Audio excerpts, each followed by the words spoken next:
Like what would you say was like the most important thing for you to get to a place where you can like easily, confidently sell 5, 10, 20, $100K deals?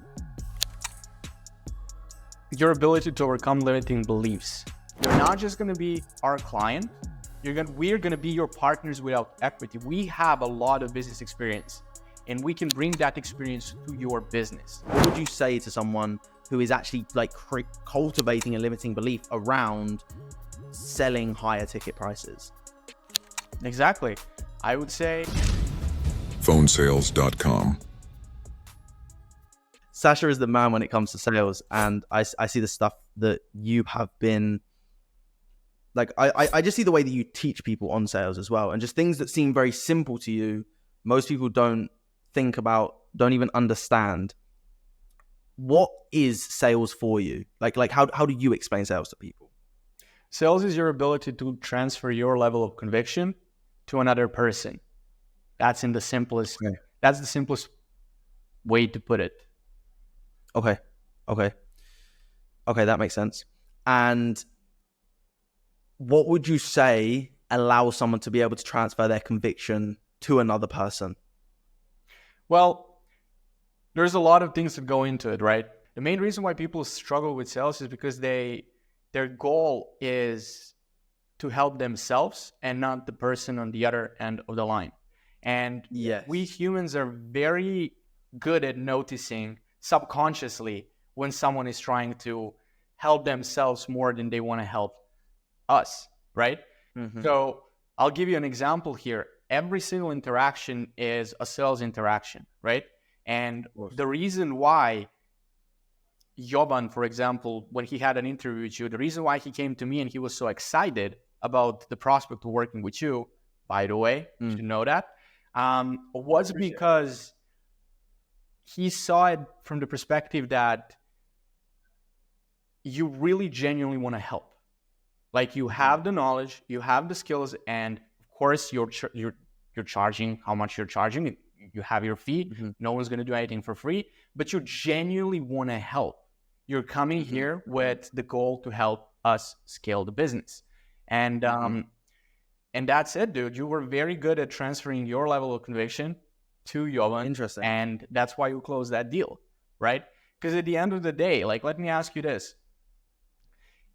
The moment when you connect with someone on the sales call, let's just imagine if instantly you can get to the point that you understand everything they understand and you have the same belief in the product they do.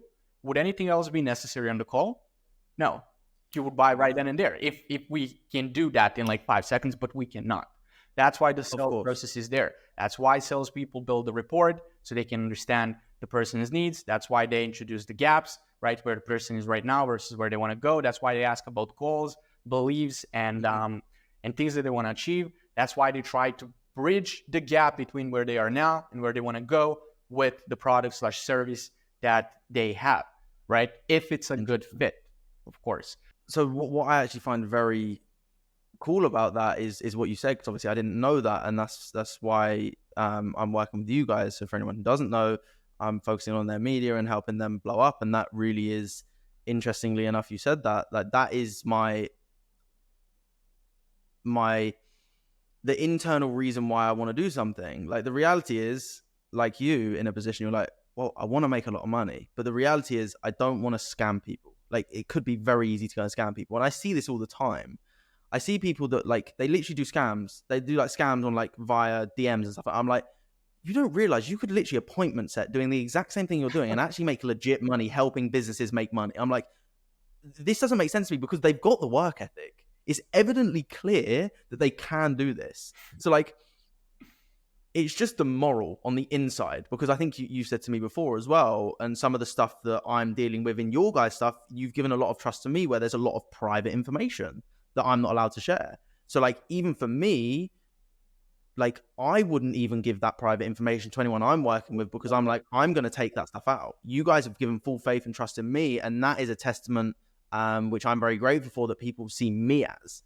And I'm very grateful that you say that, because it's like, that makes me feel so good that people genuinely see that you want to help someone.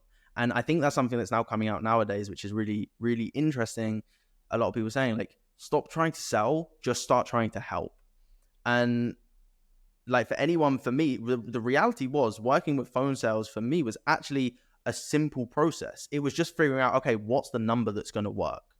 It was literally like you guys made it happen. I wouldn't consider myself a great salesperson. Like I'm looking at your guys and their sales training and stuff like that, and I'm like, these guys are good. These guys are killers. I'm like a little guppy in the ocean, and they're sharks. You know what I mean? Like I'm nothing in comparison to these guys.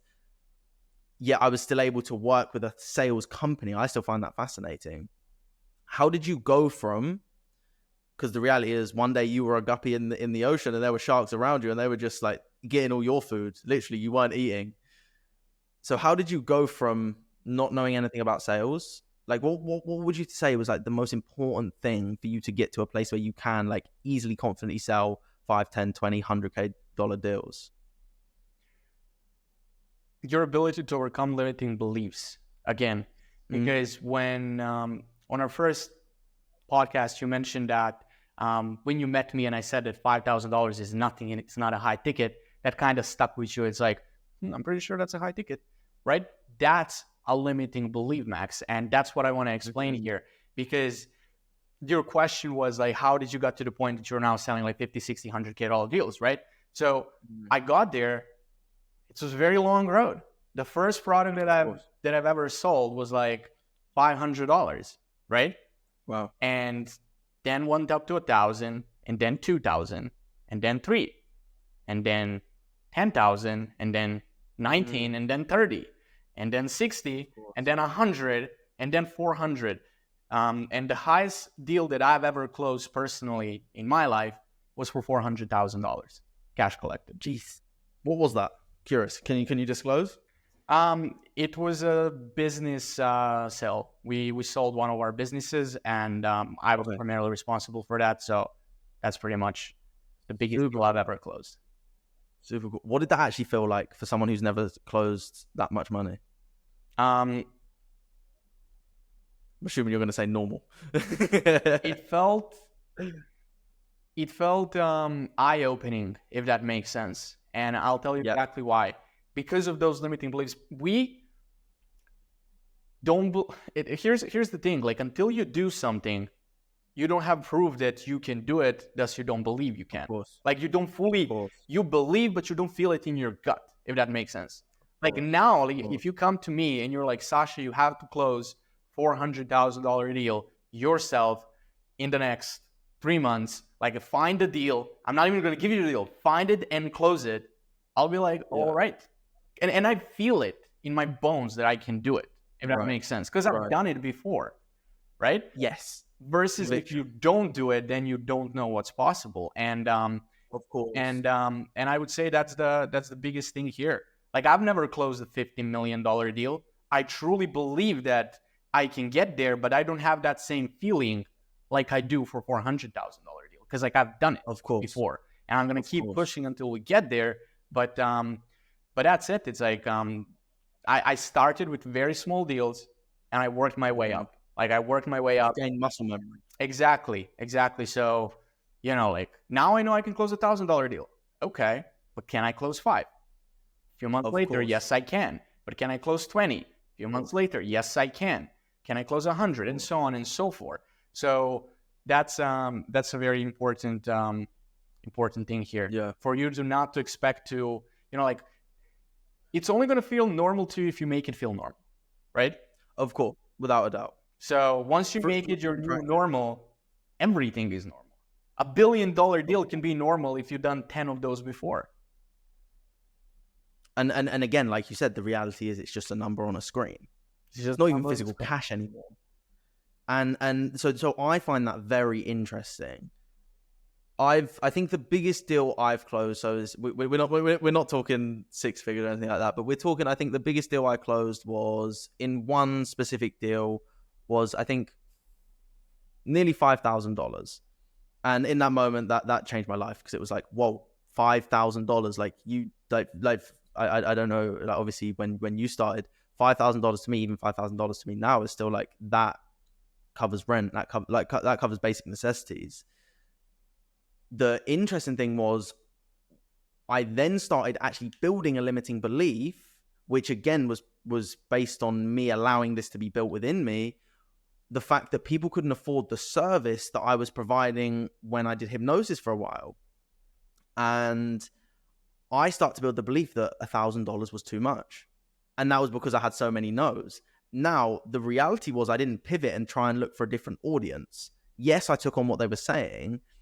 What would you say to someone who's in that place where they're like, but the market says no? Like every single time the market says no. What would you say to someone who is actually like cultivating a limiting belief around selling higher ticket prices?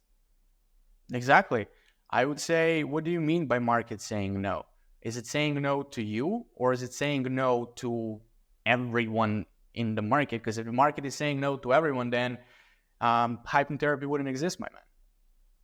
It's very true. So very true. It's very true. If the market is saying no to you, it's saying no specifically to you.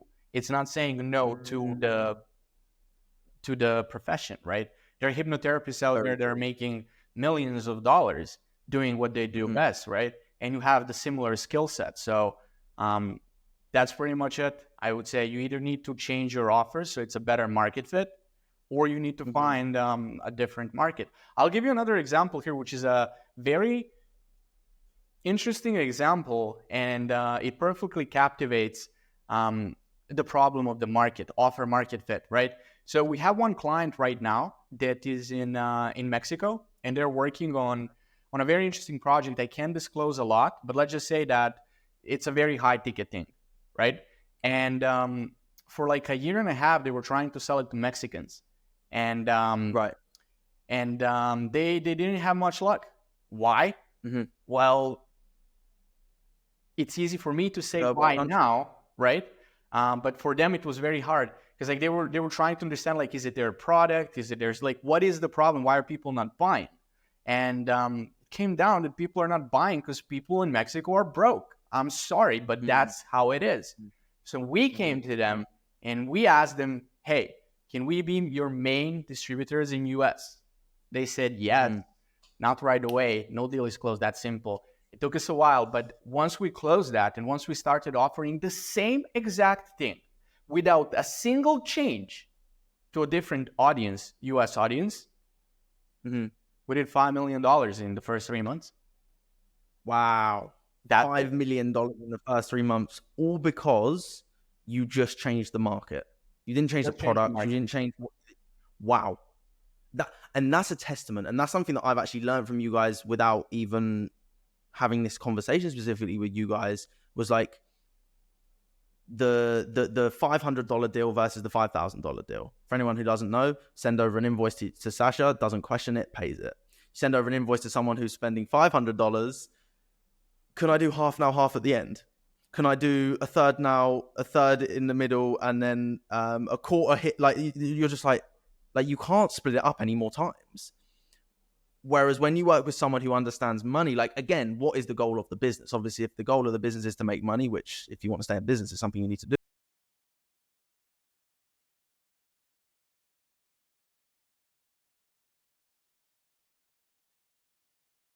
truly feel that. So for me, I learned that from you guys without even you having that conversation with me, because I'm like, the product fits the market better here. So how do you find that? Because I know you guys are incredible at creating offers, and I'm even in the middle of putting together a video for you guys where, and this is going to be sort of like the running theme is like, yeah, if you want to see the presentations that PhoneSales put together, you're not going to see that unless you're in PhoneSales. And I want to make that a thing where it's like, you just won't see these powerful presentations because you're not part of PhoneSales. And I'm not allowed. So the content creator is not allowed to disclose the presentations with you guys because they're so crucial to their sales process. How do you, like, without disclosing too much, how do you create such powerful offers, but put them into such a like simple formula in a sales presentation? Here's the problem with a lot of sales agencies out there. This will answer your question perfectly. A lot of sales agencies out there failed to grow and scale because they take what their clients have and they're trying to scale that, right?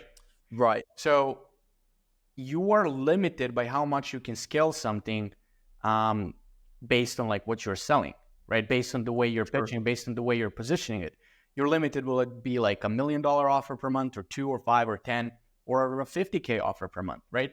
So when clients come to me, I would say my main skill is offer creation. There are a lot of things that I know how to do. There are a lot of things that I can do better. You introduced me as a sales expert, which makes sense. I run PhoneSales.com, right? But at the end of the day, the biggest reason that we are able to do what we do for our clients is because we know how to create offers that sell, right? Yes. So when a client comes to me, I don't just say like, okay, awesome, just send me your sales presentation that you have already and we'll run it up and we'll start selling tomorrow. Yeah. That's not what I say. Right. I try to understand what do they have now and how can we position that in the best possible way, right? And oftentimes what happens is that I'm able to take an offer that is okay and turn it into something amazing, into something that people are just gonna be amazed by seeing on the sales call, right? And when we share the sales presentations and we walk them through the process, and that amazement, that hype, help us a lot with converting deals and closing. One thing that I want to make crystal clear here is that I never go on above and beyond and put things that the client cannot deliver on and that the client cannot actually do. Like I don't do those things. I just get all the information from the client and then I build the best possible offer with that information. Because oftentimes business owners are blind to, because they see what they have and they know what's the value of what they have, but they are blind to when it comes to how to communicate that value to other people, right? Of course. And when I say business owners, I'm talking about the business owners that are, like stuck doing 50 or 100 or 200K per month or even 500K per month. Like I'm not talking about people that are running multi-million-dollar organizations, right? Most of our clients are in that range of like from, I would say, 300,000 per month to 5 million per month, right? When they come to us, at least. So that's the biggest problem they have. It's not just sales, it's the offer positioning as well. So that's something that we fix first before we start selling, right? It's like you go to a doctor and you're like, oh, I have pain in my arm, right? He's not going to treat the pain in the arm. He's going to ask why, like what happened first, right? Of course. Like he needs to understand how did you got here. Then he needs to obviously treat it. So in other words, you're the phone sales doctor. You're Dr. Sasha from PhoneSales. Hey, it's my new nickname. No, so I really find that cool because after watching some of the sales presentations that unfortunately you guys will not be able to see unless you're a part of Phone Sales. So come and become a sales guy at Phone Sales. I think you'll be happy with the type of commissions you can make and also the community you get around to break those limiting beliefs. But I'm watching them and I'm like, these offer, like, again, you take on very good clients. Like, I think you had this conversation with me. You were like, the type of clients we take on, the caliber of clients are very important because you don't want to sell shit. I mean, you don't want to. You don't want to be known as the people that just sell for sell. You want to sell because the product is good. You know the product delivers something, but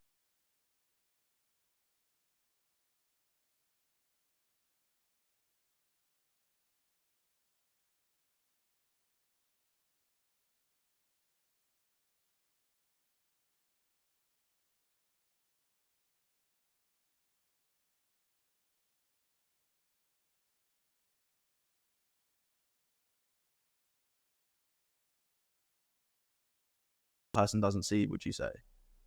Well, you just do it over and over again and you get good at it, right? One of the main reasons I would say I'm decent at offer creation, because I know there are so many people out there that are leaps and bounds ahead of me, right?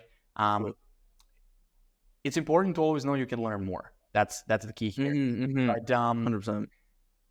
But let's just say the reason why what I build works is because I build a lot of things that didn't work. And then they worked somewhat. And then they worked even better.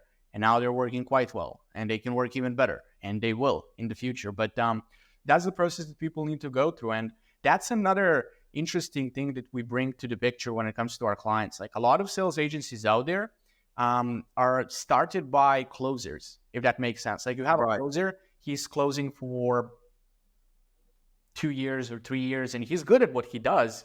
He really is. Maybe he's even good at coaching other people and building sales teams.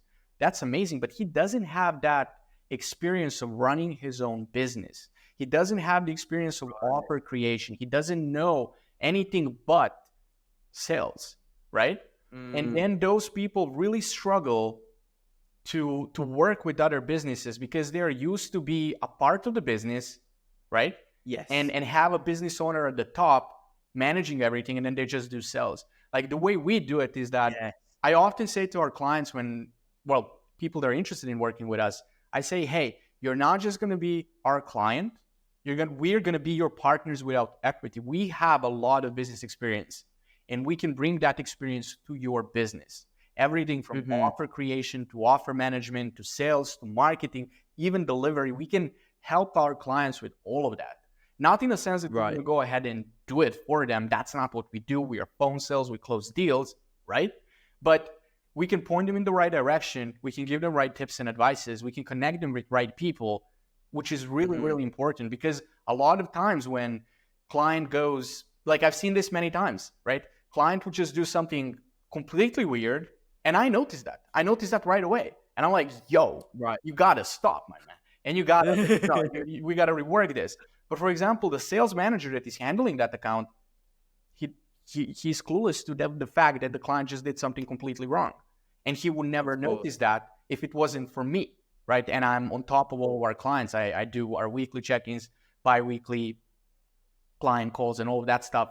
So being on top of it allows me to see what's happening with the business and help from the perspective of not just the closer, sales manager, but a business owner as well.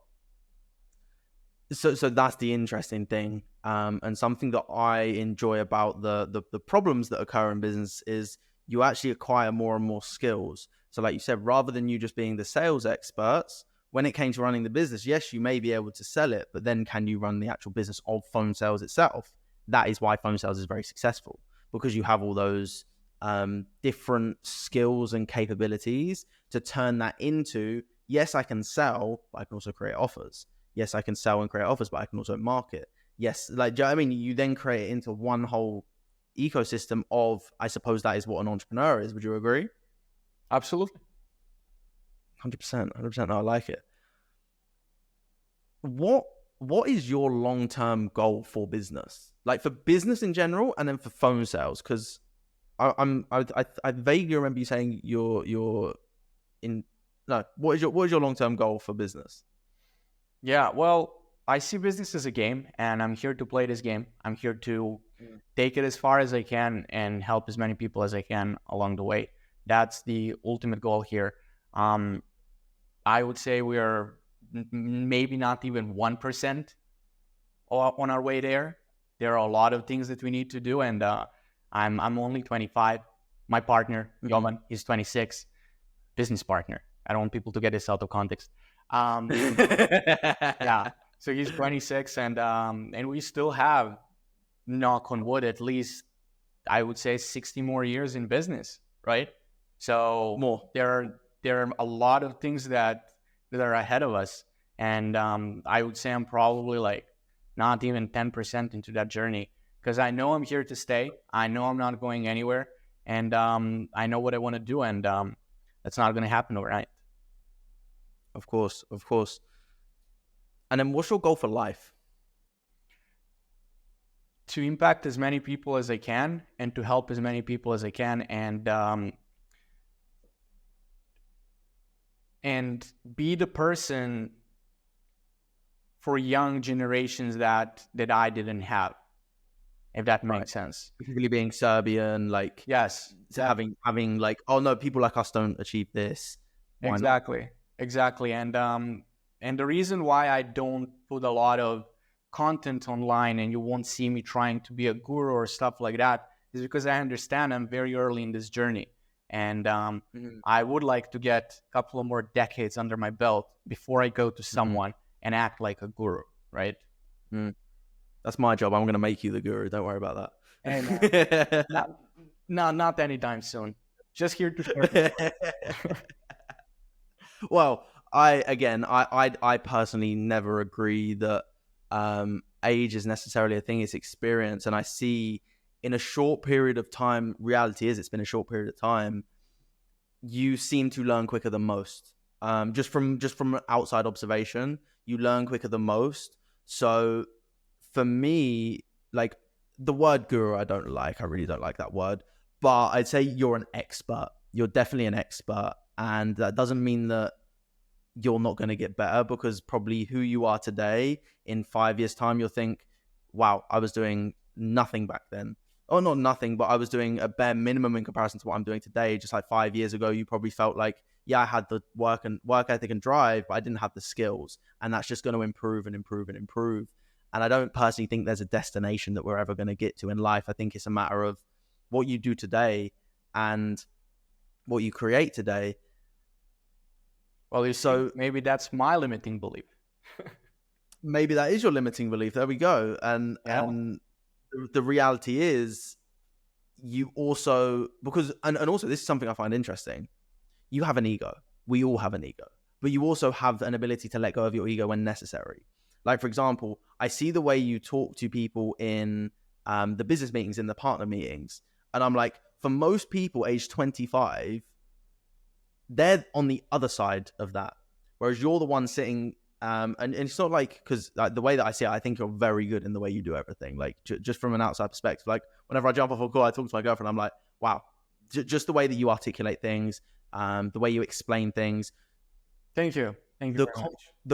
No, for sure. The confidence that you have in the way you say it, for most people at age 25, haven't got the experience to have that confidence. A lot of it is false confidence. You've got like genuine confidence because you've done it.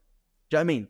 And that's what that's what makes me want to do even more before I go out there and share. And again, maybe it's a limiting belief, but I believe that confidence stems from things we've done in the past, right? And without a doubt. And I have a list of things that I've done, and I know who I am. And when I talk from the perspective of a person that had done all of those things, right? But I'm also very much aware that there are so many other things that I haven't done, and so many things that are waiting for me. And yeah, that's an important balance to have. I would say arrogance is important, and every entrepreneur is arrogant to a certain degree, but the more successful you become, for majority, there are always exceptions. Like, let's just be clear there. But for majority of people, the letting go of the ego it's directly correlated with the level of success they hit. I would agree.